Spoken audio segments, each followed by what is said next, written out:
Are moral victories enough anymore? I'm Petrosian, and this is RamView.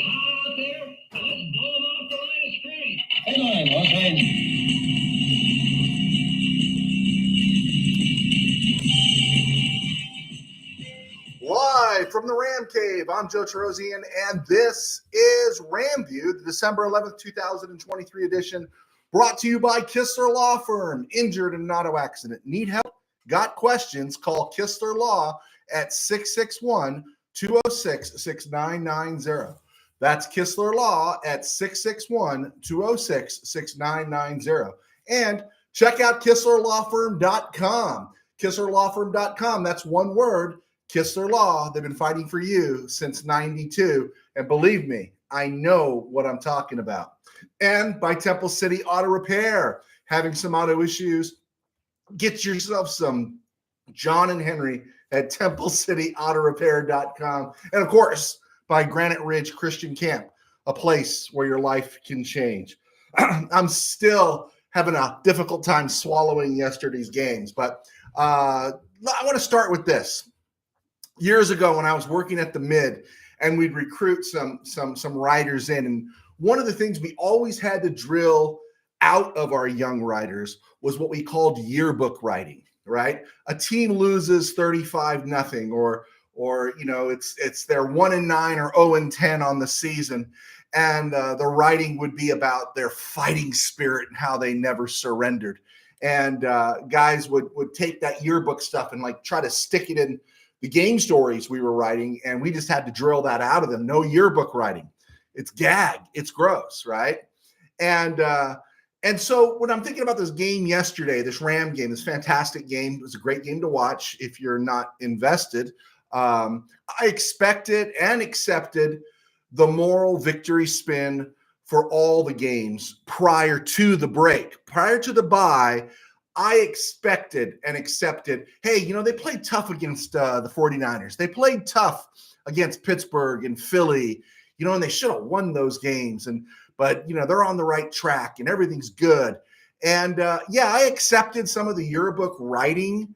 But here's the thing. The Rams are right where we thought they'd be, where we talked about them being in August, that they would turn a corner in after Green Bay. I thought they'd win that game and be 3-6, but instead they were 3-5 going into Green Bay. They stole one opening day against Seattle. And, we might not have thought they'd beat Baltimore, but they proved they could have and should have beat Baltimore. So we all know they should have won yesterday. They really should have. And it's not solely about the block in the back on the punt return. It's other opportunities. They should have won. If anything, yesterday proved that the near misses against Frisco, Cincy, Pittsburgh, and Philadelphia weren't flukes. The back half of the season is the time to bring it all together. They seemingly have.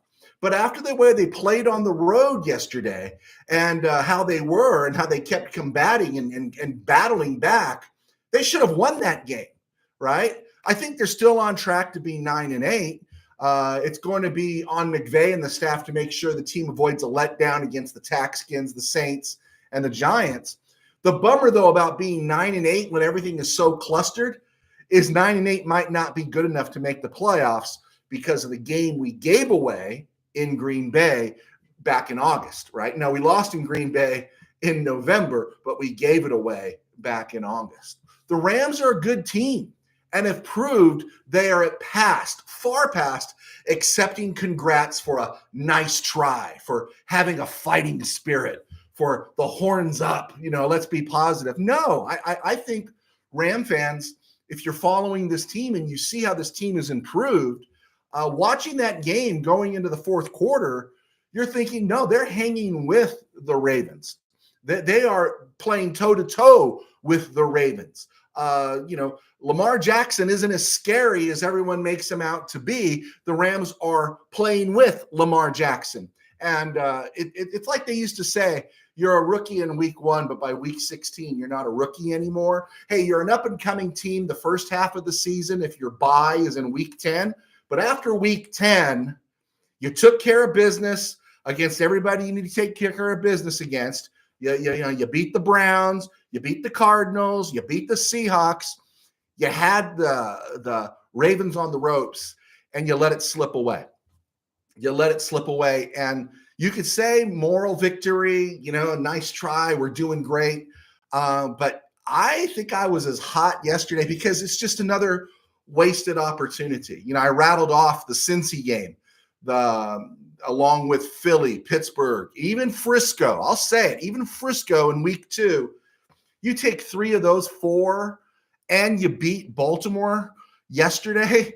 And we're talking about a division title, and we're talking about possibly playing for home field. This team has played well. Sean McVay's done a great job, and so has Les Snead. And so I was disappointed yesterday because I felt like, hey, we're past moral victories of just hanging in there. I thought the Rams would get blown out. I was wrong.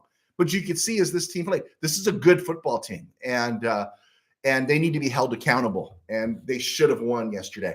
That headset failure, these are the things that I think that cost them the game more than the block in the back. The headset failure at the end of the game was most critical.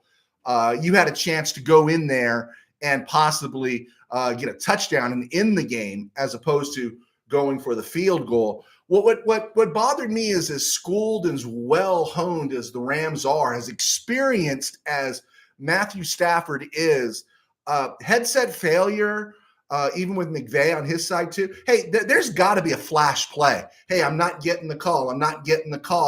And then I got a 15-year quarterback here. I got a Super Bowl winning head coach. You know what? Headset fails. I'm just going to call a play. I'm not going to burn the timeout, and I'm not going to take the play off. I'm not going to give it up. So that part bothered me. It reminded me of that Vikings-Chargers game where Brandon Staley did everything he could to hand it to the Vikings, and the Vikings couldn't seem to take it. And there was that last play where Kirk Cousins they're inside the 10 or whatever, and Kirk Cousins can't hear the thing. A veteran like Kirk Cousins should just say, forget it. It's not coming in. I'm not going to explain myself now. I'm a veteran quarterback. Matthew Stafford's a Hall of Fame quarterback, a Super Bowl winning quarterback. If I can't get the play in here, I'm not going to yell at my coach and say I can't get the play. I'm just going to make the play. And then, you know what? You don't like it? Too bad. Go with Sony instead of Panasonic. Okay. That part really bugged me. The delay of game in overtime was brutal. That was 2nd and 4 that turned into 3rd and 4, then 3rd and 9. And that one hurt. That one stung because you didn't want to give the ball back to Baltimore on that one. That opening drive of overtime, Kyren Williams busted off a 6-yard run. It's 2nd and 4 in overtime. Where we've got the ball, and the O-line was moving the Ravens. I mean, the O-line did a fantastic job. Again, we'll talk about PFF grades later. I don't know what game they were watching, but the offensive line did a solid job, did a very good job. And I don't know why they followed that that first down, getting 6 yards with the pass to Kyren Williams that was incomplete, and Dre brought about 3rd and 4. I just would have pounded the ball. And that would have led to, if he didn't get the first down, maybe it's 3rd and 2. All options are open at 3rd and 2. And maybe he gets the first down because it's late in a tiresome game, in a game where the players are worn out. Maybe we string together 9 consecutive running plays. Might have been a nice thing to see in overtime. I get it, though, because Stafford was amazing yesterday. And when Stafford goes to that, Stafford's great already, but when he goes to that amazing level, Sean McVay gets more excited than a teenager on his first date, right? He's all jazzed. It's like, yes, he doesn't know what to do with him because he wants to do everything with him. But yeah, and then getting that delay of game call, wasting the timeout on the final, that's what I think costed the Rams the game. On a lesser extent, I made a note of it in the first half when the Rams took a 20-14 lead. It just crawled up, and I'm not so upset about this as much. It's just stuff that happens. But what if Ernest Jones had held on to that pick after the Rams built a 20-14 lead? What if they were able to get another field goal or even a touchdown at that point and had a bigger advantage, and how different the game would have been. So the Ravens beat the Rams 37-31 OT. On the whole, looking at it from the surface, no one expected it. It was nice. Good job, Rams. So I just made a whole bunch of notes here going down the list. Should have, would have, could have. Oh, yeah. Yeah. Steeler fan Rob in Missouri, the guy that's lost at home to 2-10 teams back to back. My advice to Steeler fan Rob is to go into the corner, just sit down and shut up. All right. I don't think you got anything to say, right? Just run along back to Camp Snoopy, right? You got nothing to say. I made some notes here. Hunter Long got the start at tight end. After the Rams scouted him back in 2020, he finally makes the start with the Rams, and he wins the Hello, I Must Be Going award, right? The guy's been playing pretty well, blocking, and bangs up his knee, gone for the season. We'll talk about him later. First 9 plays, 9 runs, and the first target was Demarcus Robinson. With all the other guys on the field, he went to Demarcus Robinson first. I thought that was interesting with Stafford. But, you get to the 9, I think I'd have kept running. I just would have kept running just to see what happens. I think I would have appreciated 3rd and goal from the 5, then 3rd and goal from the 9. But again, I don't think those plays, I didn't like it at the time, didn't upset me as much as late when we had established we could run the ball. Players are tired. It's OT, and you got a chance to move down the field at less risk with Kyrene Williams. I was surprised Haversick got the call at kicker. We were talking about the rain. They signed Crosby. I heard Crosby had been purchased. His contract had been brought up from the practice squad, but Haversick gets the call. I do think the Rams like Haversick. He's young. I could see Crosby being the guy to finish the season. At least I thought he would be. And then Haversick would go to the practice squad and be the guy that we try to develop next year. Haversick's got a leg. And you know what? He showed a little bit yesterday. I'm not going to say he showed a whole lot, but he showed a little bit. Rob Havenstein went out. And first they said it was a hip, and today it was reported that it was a growing injury. And that changed things. And it took a bit for the Rams to get resettled. If you noticed, especially at the start of the second half, they weren't moving the ball. But in the end, Joe Noteboom did play well. I'm not saying he was Jackie Slater at right tackle, or even John Williams at right tackle, but he did play well. And so that's that's a good thing for the Rams. That's a nice depth piece. It worked out well. Demarcus Robinson. Wow, high pointing that catch on that first grab he had at the start of the second quarter. We see why he's getting reps. And now it shouldn't mean that Tutu Atwell should be relegated to 5 snaps a game and 1 target. I think there's room for both those guys to come in and out as the 3rd receiver, but you see why. And I tell you, Robinson, because of his build, along with Nakua and Kupp, really give Stafford some options when you need a 50-50 ball, so to speak, and you need someone to go make a grab. Atwell can do that.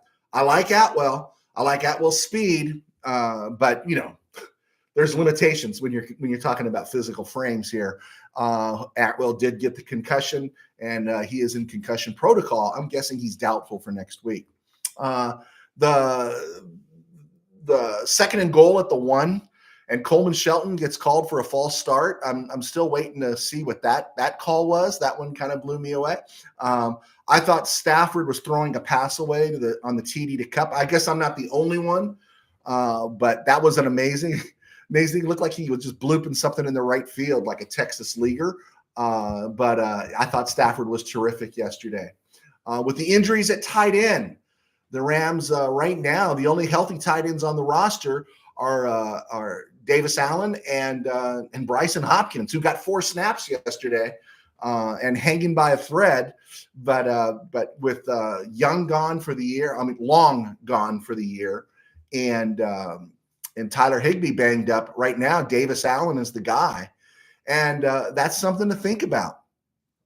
The Rams now, 14 players drafted this season. They drafted 14 players, 6 of them, Steve Avila, Byron Young,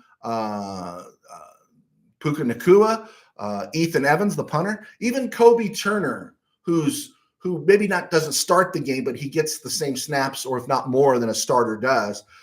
They're all starting. And then you add Davis Allen in there. That's 6. That's a pretty productive draft without a first-round pick, right? And Davis Allen, right? There was that 3rd and 16.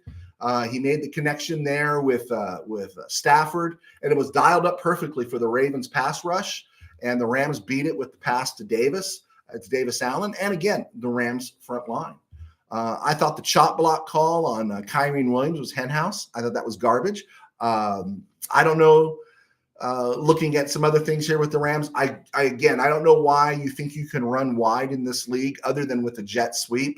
Trying to run wide in the NFL is nearly impossible. Stafford kept looping those things into to Cup yesterday. That was beautiful. The Puka Nacua drop was a killer. And on that same drive, Robinson had a catch that he should have made. It was a high throw when Stafford rolled out. Don't tell me Stafford's not mobile. Robinson should have made that catch. It was a difficult catch, but that's when the Ravens had a 23-22 lead. Following drive, though, that's when Stafford went to Nacua, and wow, right? Nacua lays out, makes that catch. And Daryl Johnston gives credit to Stafford for that throw, which he should have. It was a great throw by Stafford. Nobody was going to catch that from Nacua, and Nacua made the catch. And again, looking at the Rams receiving core and the touchdown pass that Demarcus Robinson caught from Stafford, another great play by Stafford. Good job by Marcus getting open. It's just, to me, Demarcus getting open, it's just, to me, another testimony to the McSnead mindset. 14 draft picks. They've scored 6 starters out of that draft, and they got a free agent like Demarcus Robinson, who's really contributing. And again, what a great offseason the Rams had going into 2023. Have no idea what John Harbaugh was thinking when he threw that flag after the Rams score for the replay. That was kind of brain dead. And then, of course, at the end of the game, McVay was screaming about, it's like, how do you not get the playoff, right? That was kind of crazy. Looking at the defense, I thought the defense was solid and then aggressive. I thought it was great at the beginning. That first touchdown to Likely, the tight end for the Ravens, was a blown coverage. I can handle the blown coverage. The Fuller one, where OBJ on the double move embarrassed Jordan Fuller, that one ticked me off. And that wasn't even a good pass, right? It wasn't even a good pass. OBJ, as he did on the other one previously, literally just spun himself around and adjusted without an OBJ. Those are bad passes, and people are wondering what's going on with Lamar Jackson. The pick by Witherspoon was great. Another great play by McSnead in signing Okilla Witherspoon. I had that thing low on my list of, that's a big deal. Who cares? No one lets a competent cornerback go. No one lets a starting right guard go unless you're the Steelers. 14 draft picks, 6 starters out of the draft, and 2 free agent signings that have been almost just become exceptional starters for the Rams in Demarcus Robinson and Okilla Witherspoon. Another, give Les Snead maybe a vote for GM of the year. As I said, Lamar Jackson did not look good throwing the ball. The 3 big plays in the first half came courtesy of his receivers adjusting to the ball. Even the throw to Likely, the tight end, for the touchdown, he had to wait for that thing. That wasn't a great throw. Lamar Jackson didn't look good. I don't think he looked that great. I thought he looked mortal. He's a good quarterback, but I thought he looked mortal. And I thought after the Rams were burned by the big plays, I thought they became more passive, and that opened windows for Jackson to throw. The thing I don't get is why the Ravens don't use Keaton Mitchell more. I don't know why they don't use that guy. That guy's lightning. There was a Nick Hampton sighting, and he played 15 snaps. Ochoan Mathis has not played since the Arizona blowout. And I thought Nick Hampton looked a little more settled, right? I thought he looked a little more settled than he did earlier in the year when he played. He has not played since Indy. And so good for Ochoan Mathis. Rams racked up another safety. Good for them. You know, what bugged me was there were at least 3 batted or tipped balls, and the Rams missed them all from Lamar Jackson. Just one, any one of them. You know, if Stafford had been throwing it, right? Seems like every time someone tips a Stafford ball, it gets intercepted. And there were 3 that are just hanging in the air with Lamar Jackson, and the Rams didn't get one of them. Before the touchdown on 3rd and 17 that put the Ravens up late, Christian Roseboom made the play of his career on Mitchell after the 2-minute warning. How he came up and made that play made me fall in love with Christian Roseboom, right? And then 3rd and 17, I don't think it was that great of a pass. I think the Rams were passive. You got to get on Lamar Jackson. You have to get on Lamar Jackson, and I think he's a very good player. But if the Rams had an experienced edge rusher, and I know if, like, I hate to say it, like Pittsburgh when healthy, who doesn't seem to have a problem with Lamar, right? If the Rams had if they had an experienced, talented edge rusher, I think the outcome would have been different. I think it would have been, and maybe a Von Miller in his prime. I don't know if Leonard Floyd would have been the guy, but you bring in somebody like Highsmith, and obviously you talk about a Watt or something. That would have been the difference, because the Rams were getting that. They were getting there. They just didn't have enough to kind of close the deal on Lamar Jackson. I will say this about Lamar Jackson. I really like what the Ravens are doing with him. He's running out of necessity, and they're not running design plays for him, and I think that's keeping him fresh. Final note here about the Rams real quick here.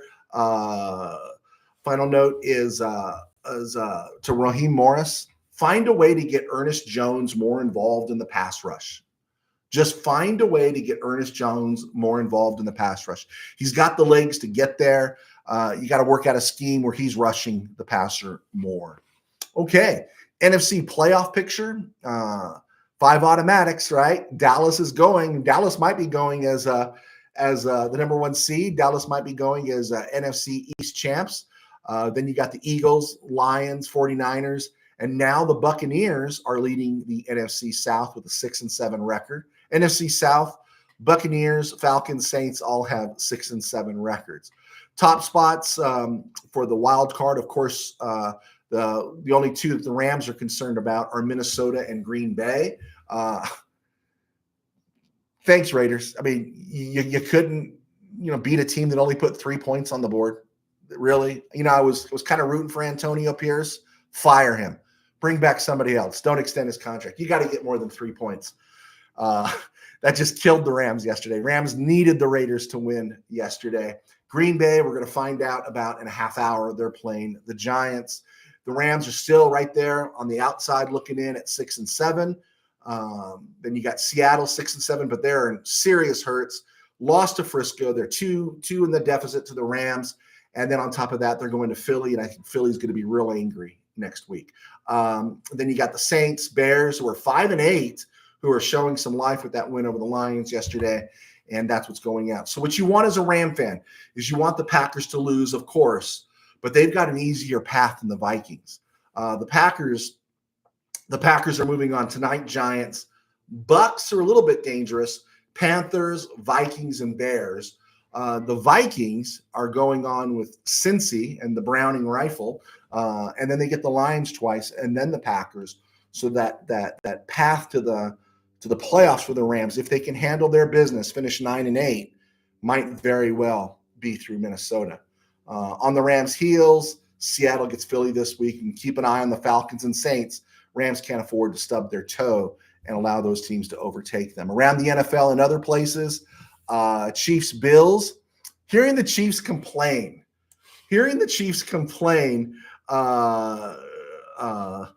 really makes me laugh a little bit about this. When I was younger, Wayne Barker is there. We kind of turned sneaking into Dodger games and baseball games into kind of an art.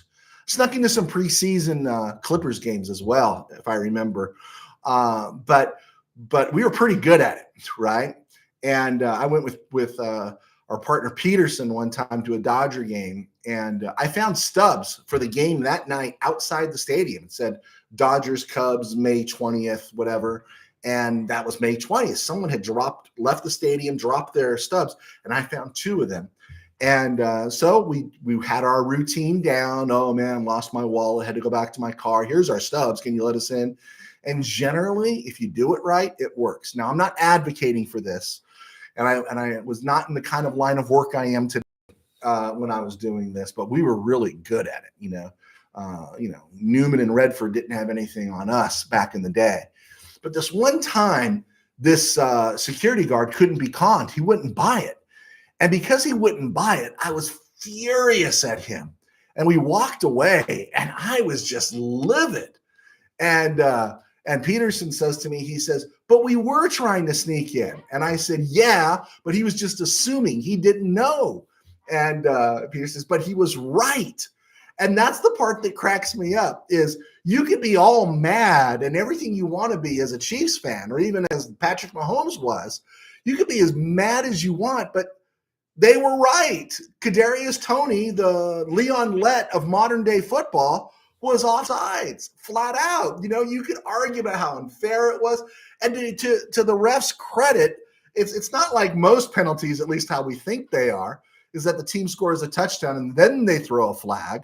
That thing was thrown from the get-go. And yeah, I just cracked me up for all that sound and fury from KC, but he was offsides. I don't care if you didn't get a warning. Does a ref go into every huddle and say, okay, guys, don't hold this time, right? Does he go into the huddle on special teams, say, hey, no blocks in the back, right? Come on. Kadarius Toney, man, the Leon Lett of modern day football. And I think Mahomes' expression was a carryover from the shafting the Chiefs got in Green Bay the week before. And I think that's what it was spilled out. I think he held it, tried to remain a class act as long as he could. And this one was basically the flag that broke the camel's back. And of course, for the Chiefs, the elephant in the room, I'll say it. We were talking about this about a month or so ago, a little while ago. We were calling it the Taylor Swift effect, that sooner or later she was bad mojo, man. She was bad mojo. And now she's showing up to games and they're not winning, right? Who cares what Travis Kelce's doing, but they're not winning, right? I'm a full believer in sports karma. I don't believe in a spiritual karma, but I believe in a sports karma. And Taylor Swift is bad mojo. So, Chiefs, you want to think about it before Denver wins the AFC West. Tonight's 2 Monday night games, and I cannot understand why the NFL wouldn't stagger these Monday night games. Both are 5:15 starts West Coast. Why force viewers to choose when they'll likely watch both? I'd watch both. I watch all the football games, right? And again, bad idea. Multiple games on Monday Night Football, right? Sometimes I think they just do this to keep Beth Mowins employed, right? Because every time I see a doubleheader on a Monday night, I'm worried I'm going to get stuck with Beth Mowins, right? It's the NFL. Certainly, they know they can have one game start on the West Coast at 4 and another game start on the East Coast at 7, right? They can do these things. I don't understand why do they want to compete against themselves? They could dominate the whole slot. I do not understand it, but you know what? Sometimes when you're so big and you have no competition, right, you get really sloppy. And we know the NFL has been sloppy. Okay, real quick here. CJ Stroud, concussion protocol, was a hard fall, but the Texans also lost Will Anderson on the edge and Nico Collins at receiver. 49ers, Javon Hargrave, hamstring, Javarius Ward, groin injury. They did not return for the 49ers against the Seahawks. And again, I'm all for keeping an eye always on Frisco because their bodies do seem to melt as we get to December. And I understand this, before we get to break, a lot of candidates for Coach of the Year, have done a great job. Shane Steichen there in Indy, D'Amico Ryans in Houston, obviously Sean Payton in Denver, McVay. I really don't care about awards, but it kind of crept over me last night when you think about it, is Mike McCarthy in Dallas. I know it's cringeworthy, right? It's just ugh. But everyone thought they were going to go to heck in a handbasket when Kellen Moore left, and everyone thought McCarthy was washed, right? That guy gets out of a bed with appendicitis, and that offense keeps producing and Dak Prescott is having his best year of his career, maybe Mike McCarthy should start getting some votes for Coach of the Year. All right, guys, I'm Joe Terosian. I was a sports writer for 21 years. And sorry, I started off fast today. I was looking at my pace here. Sorry about that, my timing, because I know I gauge myself by my timing. If I'm at a certain point in my work here and I see the time, I know I'm talking too fast. But I was jazzed. I got on late today. I wanted to get on earlier, so I was just trying to spew it all out. But anyway, I do RamView now, and I also write books, and you can find them on Amazon, and they help support me in my ministry. I have also do RamView thanks to Kistler Law and some of our sponsors, so we appreciate them. But I pastor a small church in Burbank Faith Nazarene, and you can find us right here on Facebook, all the media channels, but right here on YouTube at burbankfaithvirtual.com. Let's look at some of the questions that came in. Steeler fan Rob, he's laughing. He's just trying to cry away his pain. Dwayne Barker, did McVay wish he had a bigger lead halftime? I'm sure he wishes he had a bigger lead. He always wishes he had a bigger lead. You're cheap, dude. Rob Havenstein, groin injury day to day. Hunter Long, MCL, gone for the year.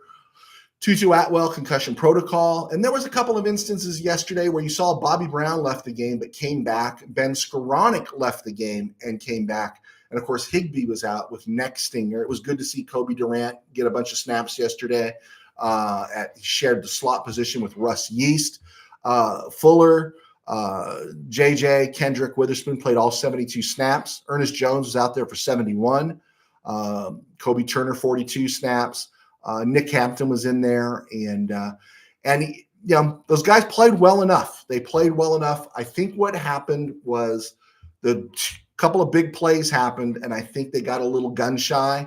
And I think if they had that mentality that they had earlier in the game, I don't know if Jackson would have had those windows to throw in that he did.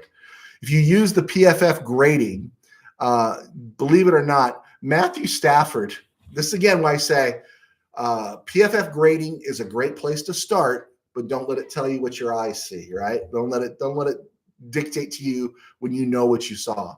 Matthew Stafford is being listed as underperforming, right? They listed him as the 9th best offensive player on the Rams offense.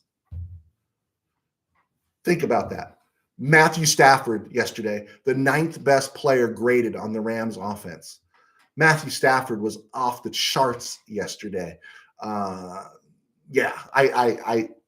You just have to laugh sometimes. And they didn't grade Shelton, Avila, or Dotson very well either. And that really makes me laugh because how many times was Stafford sacked? And how many yards did Kyren Williams rush for, right? Just something to think about when you look at these grading systems. And the people, we run with it. We know what we see, right? We know what we see, but there are so many outlets and media outlets that'll say, well, the Rams offensive line didn't have a very good day yesterday if you look at the grades. I see Kyren Williams rushing for 114 yards, and I see Davis Allen dropping that last pass that Stafford threw, that if he held on to it, gained 5 yards, Stafford would have finished with over 300 yards passing, no interceptions, and 3 touchdowns. Anyway, rough week in terms of our predictions. Patriots, Steelers. Of course, I took the Steelers. Thanks for nothing, Steeler fan Rob. Falcons, Buccaneers. Of course, I took the Falcons. The Buccaneers won. Baker Mayfield's just having a great year for a guy that we thought was hanging by a thread. So good for Mayfield. Lions, Bears. Bears. Go for it. Great. Good for the Bears. Bad for the Lions. The Lions need to clean up their act. Colts, Bengals. Colts were hot. I went with the Bengals. I wrote off the Bengals. Bengals are now 7-6. The Browning rifle is doing a heck of a job. Good for them. Jaguars, we thought they would lose, but we did not think Trevor Lawrence would play. Browns won, and Browns are 8-5 right now. They are the team that will not go away. With everything that goes on with those guys, they will not go away. And Joe Flacco looks suddenly reborn a little bit, doesn't he? Doesn't he look a little bit different? The Cleveland line is solid. And if you can't get to him, he's going to throw the ball. And Cleveland won 31-27. And good for the Browns. I got a friend named Johnny Blue State that is probably really thrilled. I tell you, if Cleveland got to the playoffs with Joe Flacco in that AFC, they might have somebody like me rooting for them. They just might. Saints, Panthers. Saints won the game 28-6, of course. But Derek Carr played. And then Derek Carr reported that this year he's broken 3 fractured ribs this year. Let's just hope in 2 weeks he's not well enough to play and he needs the time to take a week off. Texans, Jets. We took the Texans. CJ Stroud got racked, and Zach Wilson had the game of his life against a competitive team. Zach Wilson can play. His issue is between the ears, and maybe some Nathaniel Hackett. I don't know. Vikings, Raiders, 3-0. Minnesota. Oh, brutal game. Seahawks, 49ers. Drew Lock got the start there. Geno Smith was too banged up. Bills, Chiefs. We just talked about that one. No one's given any credit to the Bills for pulling off that win in a crazy week, crazy month for the Bills. Bills are 7-6 and gaining life as these other teams are starting to struggle. Broncos, Chargers. Justin Herbert gone for the year, likely. And Denver beat them 24-7. Denver is now 7-6. And the Chiefs are hearing footsteps. So good for the Broncos. I'm not a big Bronco fan, but the Broncos just are finding a way. And Sean Payton, again, coach of the year. Cowboys, Eagles, we talked about that, 33-13. And then tonight we got the Dolphins and Titans, Packers, and Giants. I'm 6-7 this week, my worst week of the year. And so brutal. That's why we don't bet. Okay, on this day in Rams history, on this day in 1980, the Rams signed Lydell Mitchell. Lydell Mitchell, for about 5 seasons, was one of the premier backs in the AFC, playing for the Colts. He rushed for over 1,000 yards 3 straight years, and ironically, those were the years the Colts were AFC East champions, 75, 76, and 77. He got into a hassle over his contract with Colts management, the Irsay family. And he got dealt to the Chargers. Chargers put him on the block. Rams signed him, and he played a couple games for the Rams, and then his career was pretty much over. I think he surfaced again in the USFL. On this date in 2011, Del Schaffner – no, I'm sorry, not on this date in 2011. On this date in 1934, All-Pro Rams wide receiver Del Schaffner was born. Now, Schaffner, he only played 4 years for the Rams, but he was All-Pro twice. He was the 11th overall pick in 57 out of Baylor. But here's the interesting thing about Schaffner. When the Rams traded future Hall of Famer Andy Robustelli, they acquired the pick to take Schaffner. And then 4 years later, they traded Schaffner to the Giants for the 2nd overall pick in 1962. And that player was Roman Gabriel. There you go. On this date in 1991, unfortunately, Joe Scibelli died at the age of 52. Scibelli was the Rams' starting right guard from 1971 to 1975. He only missed 8 games. He missed the back half of the 69 season. He didn't play in the game against the Vikings in the playoffs, and you wonder maybe he might have been a difference there. He missed 1 game in 72, only played in 1 Pro Bowl. But when you stay right guard for the Rams, you say Joe Scibelli. He passed away age of 52. He passed away young. He was a 10th round pick in 1961. And then on the same day in 2010, Dick Hoerner. No one remembers Dick Hoerner. He was part of the Bull Elephant backfield with Tank Younger and Deacon Dan Towler. Scored a touchdown in the 51 championship game. He passed away at the age of 88. Ironically enough, he was included in the Les Richter deal to bring Richter to Los Angeles. And then tomorrow, I wanted to mention it real quick here. In 1973, Dick Vermeil, a Rams assistant, resigned, and later that day was announced as the head football coach at UCLA. And he brought the Bruins back in 74 and then won the Rose Bowl in 75 against an unbeaten number 1 ranked Ohio State team with John Shara, Wendell Tyler, I think Eddie Ayers, Wally Henry, Jerry Robinson, and then he parlayed that into going to Philly in 76. But it was on this day that or tomorrow will be the anniversary of Dick Vermeil resigning the first time from the Rams organization. I think we got it. I think that's everything we wanted to get in there. We're hitting the 40-minute mark. Guys, I think it wasn't my best show, but I feel like I just had to get it out. Everything's been a little crazy, but we're really happy. It was a stone groove, my man. It was a stone groove. And it's stone groove because my wife is healthy. You know, she was hit by the car and just a broken toe. And you guys have reached out, continue to reach out. Thank you so much for doing that, being patient with me. I'm hoping to get back into a more settled rhythm by Wednesday, and it'll feel a little bit more like RamView. I feel like I'm kind of running a bunch of different directions right now. Okay, folks, God bless. Take care. Kind of enjoy the football games tonight, and we will see you Wednesday.